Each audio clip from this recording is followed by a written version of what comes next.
ఆగ్రహం వ్యక్తం చేశారు. జాతీయ రహదారిపై బైఠాయించి నిరసన తెలిపారు. దీంతో కర్నూలు జిల్లా ఎంకన్నూరు మంత్రాలయం జాతీయ రహదారిపై ఇరువైపులా కాసేపు ట్రాఫిక్ స్తంభించింది. గ్రామీణ ఎస్ఐ శ్రీనివాసులు రైతులకు నచ్చజెప్పి ఆందోళనను విరమింపజేశారు.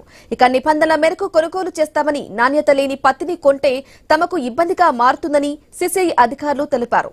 ఇక కొంతమంది రైతుల నుంచి పత్తి కొనుగోలు చేశారు.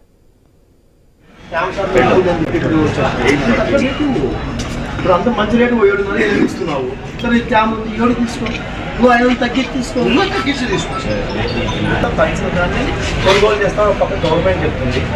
ఇలా లైన్లో పెట్టాము. పొద్దున్న ఒకరొచ్చి చూసిపోయినారంట. మనం లేకుండానే సాయంత్రం 4 గంటల అప్పుడు వచ్చి పత్తి బాగాలేదు పోదని చెప్పినారు. ఇంటికి ముంచారు. అదే పత్తి అమ్ముకొని పోయినాము ఇదే దీంట్లోనే. ఈరోజు మీరు దాన్ని లేదంటున్నారు. అదే పత్తి అమ్మినాం. మరి చూసి ఆయన ఎట్లా చూస్తాను, మీరు ఎట్లా లేదో ఇటు వస్తాడు, ఇటు చూస్తాడు, ఇటు పోతాడు, ఇటు వస్తాడు, చూసుకుంటే లేదనుకుంటా పోతున్నాడు. అంతేనా? పత్తి చూస్తే బాగుంది. ఇప్పుడు మనం చేసిందే అది ఒకవేళ